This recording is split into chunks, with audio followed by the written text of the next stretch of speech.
Bonjour à tous. Nous sommes en compagnie aujourd'hui de Sara Yocheved Rigler. En France, on la connaît pour ses best-sellers. Une Emouna à saveur d'amour et de soupe au poulet. Une biographie de la Rabbanite Henny Machlis. Ou encore Plan de bataille, un guide sur comment vaincre son Yetzirah. Ou bien Le pouvoir de devenir, une biographie sur Sara Kramer. Sara Rigler, bonjour. Vous avez un parcours fascinant. Vous avez étudié à Brandes, vous avez séjourné en Inde, puis vous avez étudié la philosophie indienne avec un gourou, pour ensuite passer plus de 15 ans dans un des plus anciens ashrams des États-Unis. Un ashram signifie un ermitage indien dans un endroit isolé. En 1985, vous avez pris une toute autre tournure de vie. Vous êtes devenue religieuse après avoir rencontré un rabbin orthodoxe. Vous avez fait votre alia. Puis, vous vous êtes mariée et vous avez déménagé dans la vieille ville de Jérusalem, dans laquelle vous résidez jusqu'à ce jour. Qu'est-ce qui, dans votre jeunesse, vous a poussé à vous embarquer dans l'hindouisme? I was raised in America, in Philadelphia, Okay. in a home that was conservative. You don't have conservative In France Judaism so much. in France. Right. It's a uniquely American phenomenon. Conservative Judaism developed in America when Jews came to America and they found they couldn't get work if they didn't work on Shabbat, so they made a lot of compromises. Right. And I was raised in a home that was kosher. Judaism was very valued, but we were not shomer, Torah, and mitzvot. Mm-hmm. So the attitude toward Judaism was tradition. You did things because this was our tradition and customs. And it had no connection to feeling like to want to get close to God or to have a relationship with God. And I was a very spiritual girl, and I wanted to get close to God. I was very active in our synagogue. I was president of our synagogue youth group. Really? And I was on the national board of our synagogue youth group. I came to Israel for the first time in 1964 at the age of 16. I had tremendous desire to come to Israel. But the religion, Judaism, did not satisfy me spiritually. Okay. So when I went away to college at Brandeis, which was a secular Jewish university near Boston, I took the opportunity during my third year at Brandeis. You could go to some other country and study, and I decided to go to India. It was 1968, right after 1 year after the Beatles had first gone to India. Okay. And discovered Maharishi Mahesh Yogi. And I thought that in India I'll find a spiritual path. And it was part of my college studies. I got full credit, college credit for it. Okay. In India I found a guru, who was a genuine guru, who was both an academic and a mystic.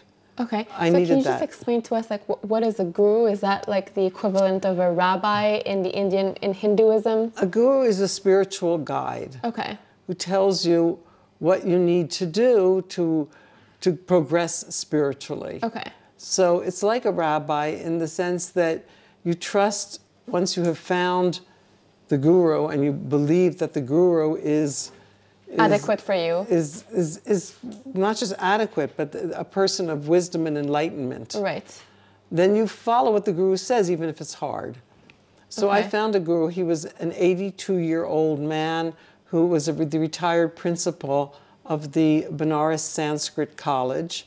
And he was a mystic, and he taught me two things that really changed my life. Okay. The first was he taught me that I'm a soul. Until that time, I had thought that I'm a mind inside a body. Okay. And no one had ever talked about soul. In our synagogue, I went to synagogue every single Shabbat night and every single Shabbat morning. But no one ever talked about the soul. Really? Never. That's I had shocking. no idea about the soul. So when he taught me that I am a soul who has a mind inside a body, this was a great revelation to me. And he taught me that the way to access spiritual reality is through meditation. And he taught Okay. me how to meditate, which was a real life changer. And after my year in India, I came back to America. I finished my last year at university. Okay. And I got my degree. And the very next day, I joined an ashram in the on the shore of Massachusetts. Okay. An ashram means an Indian spiritual retreat, Okay. where people go in order to practice meditation and other spiritual means of achieving God consciousness.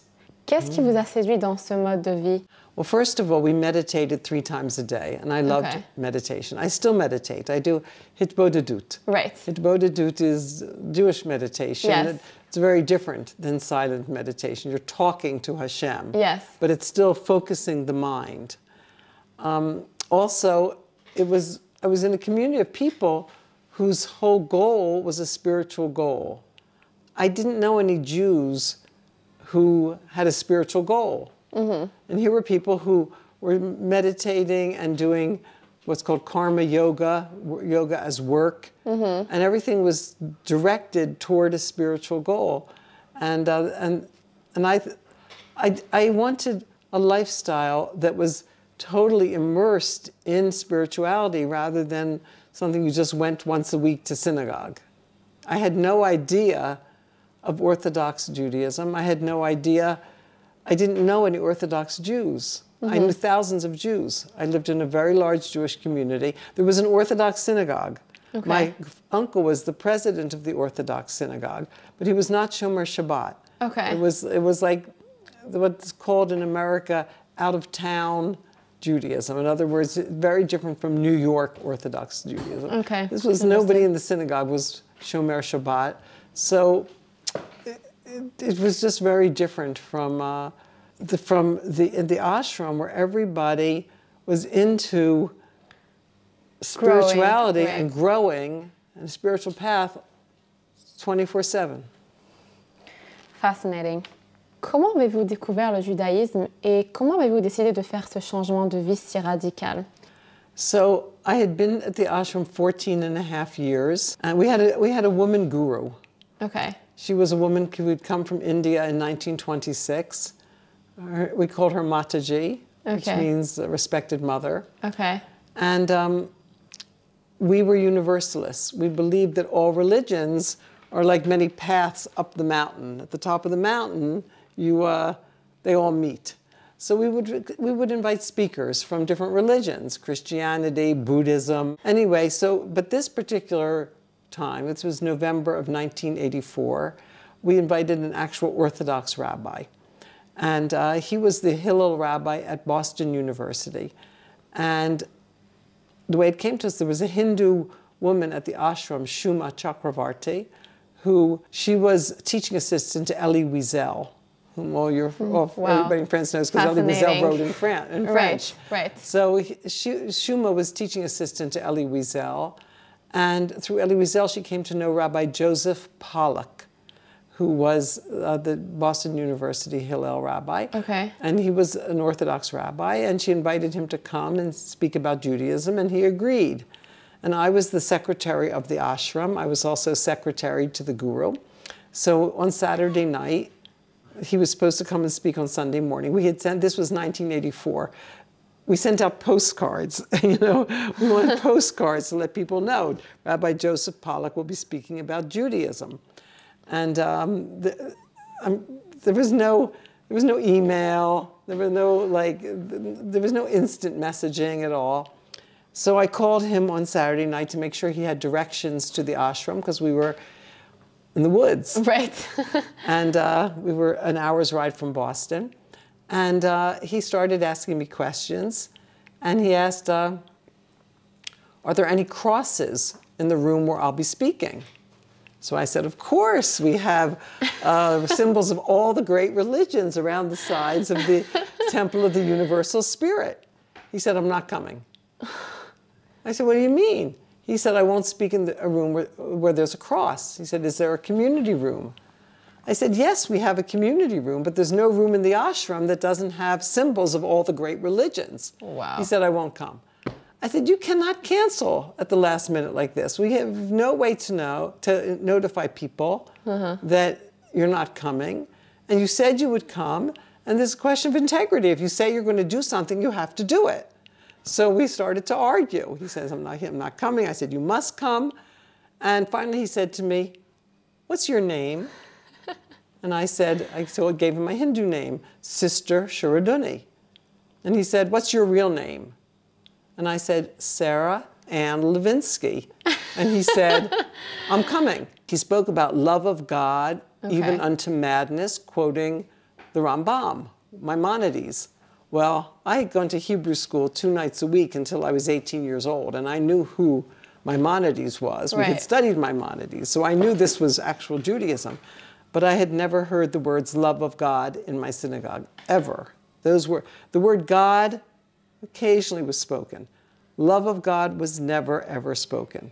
So I'm like sitting there like listening to him thinking, what? This is Judaism? And I don't know it? You were floored. You were blown away. I was blown away. I was totally blown away. So afterwards, he wrote down his name and number on a little piece of paper and invited me to come for a Shabbat. Okay. And I thought, no way am I going to this Orthodox rabbi for a Shabbat, because I know what he'll do. He'll try to get me to leave the ashram. But one day, I took out that piece of paper with Rabbi Pollack's phone number, and I dialed his number. I did not dial his number. I dialed his number. In those days, we only had dial phones. And I went to him for a Shabbat. And it was very beautiful.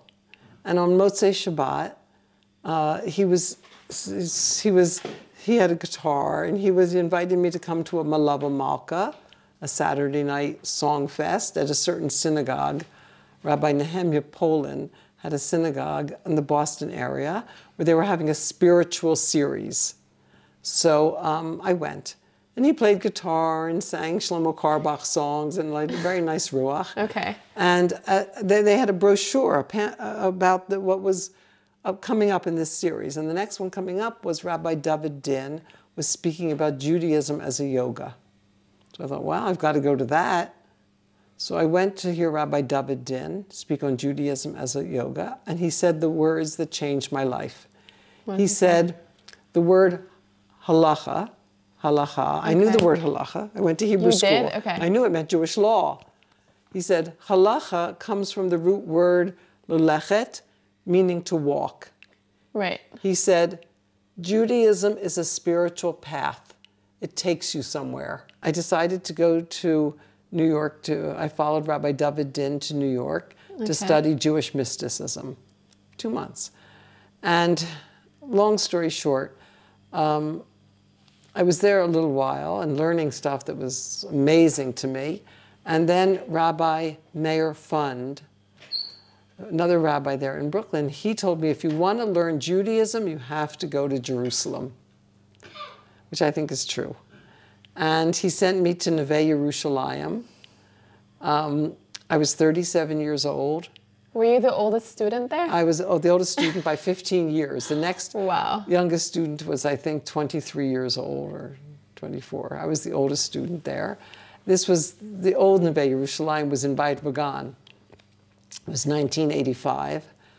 And the first night I was in Jerusalem, I met the 2 people who changed my life the most, which were the Rebbe of Amshinov, who's my Rebbe, the Hasidic Rebbe of Amshinov, and Rebbetzin Zipporah Heller. Right. And I never met anybody as brilliant as Rebbetzin Heller. She is brilliant. Yeah, she's just like beyond the beyond. Brilliant and deep and broad-minded and funny everything. And humorous. She's everything. She is everything. So, so I was learning at Neve for 2 months. And at the end of the 2 months, it was clear to me that I should stay here. This was my path. Right. And I shouldn't go back to the ashram. I didn't know anybody here. I had no friends or relatives here except the people I met once I came. I had no money, and the money was getting used up by $2,000. And but I went down to the Kotel. From the beginning, I was in the old city. And I would go down to the Kotel every night at midnight to meditate. Wow. And one night I went down to meditate, and I got the strong message that I'm supposed to stay. Right. So, avez-vous éprouvé des difficultés dans ce changement de vie? Si oui, lesquelles? There were external difficulties because here I was 37 years old. I had basically no money and no job prospects. From the day I graduated university until that day. Like I had been secretary to the guru. What was I going to write on a, right. for try to get a job? I had no job prospects, no money.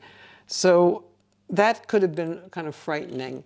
There's a, Nikonzakis wrote a book called Saint Francis. Nikonzakis is a famous Greek author. Okay. He wrote a book called Saint Francis, where Saint Francis asked the holy man, what is the way to God? And the holy man says, it's not a way, it's an abyss. Jump. And that kept playing in my mind. And I thought, so I'm just, because I just jumped. Right. I had no job, had money, no job prospects, what was I going to do here? It was true Emouna. Yeah, I just jumped. So that wasn't hard. Okay. Because I already had a relationship with God, and I knew that God would take care of me. So what was hard? What was hard, and I'll tell you what else was not hard first. I would sit in class in Neve Yerushalayim, and people would, Rabbi Dambi was teaching halacha, and he would talk about the halachas of Shabbat. And he would say something like, you don't comb your hair on Shabbat. And the other girls would say, how can I go out of the house if I don't comb my hair? And I would just sit there, and because I understood after 15 years in the ashram with a guru, that it has to be hard. The spiritual path has to be hard. It has to challenge you. Okay. It has to make you stretch beyond who you are, who your preferences.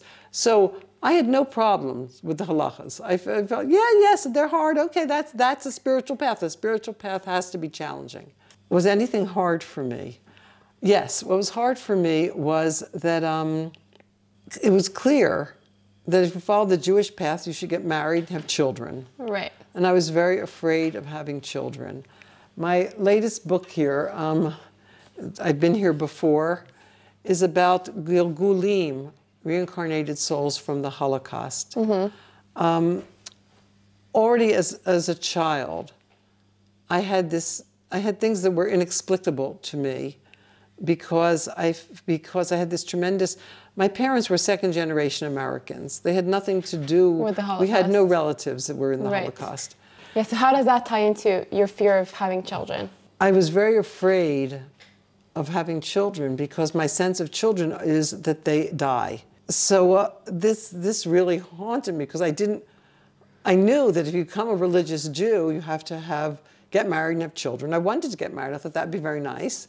But children die. So my own story, I tell how I went to Rav Yitzhak Ginsburg to ask him, who was a Kabbalist who lives in Kfar Chabad, and I asked him, do I have to have children? I thought and he explained Kabbalistically how children come from the highest of the Sfirot, catch or anything. It was beyond me, but it was like saying that having children is the highest thing. I thought it's a distraction from my spiritual life. And he said, no, it's the highest thing.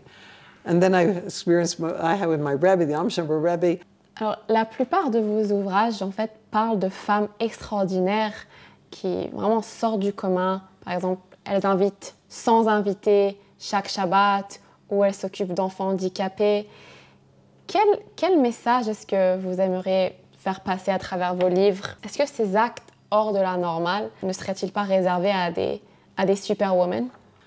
So this is a very important point. All my books are for regular people to teach them how to become their own highest self. In my very first book, Holy Woman, which is in French. What's it called? Le pouvoir de baigné. Yeah. So the way it works is like this. I'm telling the story, and then there's this. Throughout the book, there's this fork in the road where I stop the story, and I talk about the choice that Rebbetzin Chaya Sara faced, and how each of us face a similar choice on our own level.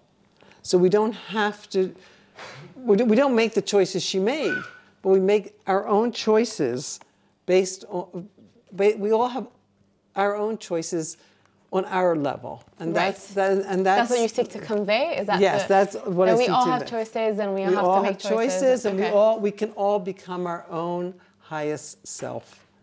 Vous avez écrit un livre qui s'intitule Une Emouna à saveur d'amour et de soupe au poulet sur la Rabbanite Machlis. Qui était-elle? She was an ordinary American girl raised in a modern Orthodox family who made extraordinary choices. Wow. So that, which is the key to everything. We all have choices. So she got married and came to Israel, a choice she made, and she chose to have a lot of Shabbos guests. She chose to have 14 children. She chose to be a person who worked on herself all the time. The book talks about how she got there, because she was not born. People have a very wrong concept that great people are born. No. They become great. They become great through their choices. So she made extraordinary choices, and I knew her personally. When she'd see me, she would be so happy, like just seeing me made her day. And she was like that with every single person. That's amazing. She just had this tremendous love of every person, and but she was not born with it. She worked on herself. There's a whole chapter of the book that talks about how did she get there, right. How she worked. She worked very hard on herself, and she became just this amazing, amazing person. Vous êtes une grande auteure et conférencière. Comment avez-vous choisi cette voie? I don't think I chose that path. Okay. I think I chose to be an Orthodox Jew, a Torah observant Jew living in Jerusalem. I chose to get married. I chose to have children. Oh. Those were choices I made. I became close to Rebbe Sara Kramer, and a friend of mine, a woman friend, said, you know, there are no biographies of women. All the biographies are of rabbis. So, and she gave me the 2 books where there were biographies of women. They were very poorly written. They were not written by real writers. Okay. And so I understood that, yes, there was a need to write, you know, on a high level about a woman. And I had wonderful stories about Rebbe Sara Kramer because she was a real miracle worker. Yeah. So, so I wrote the book, and it was Hashem made that book into a bestseller, like right away. First of all, nobody ever heard of her. She was a hidden tzaddikus. So when I submitted the book to Art Scroll, they liked the book, but they didn't know, is it real? Does this person really exist? Did she exist? She was already dead. Did this person exist? And it turned out that there was a proofreader at Art Scroll in New York, in the office, who was related to somebody who's mentioned in the book, who had taken her to get a blessing from Rebbe Sara Kramer. So she said, yes, yes, I met her, so she was real. Then, so okay, they published the book. In the next world, she had no children.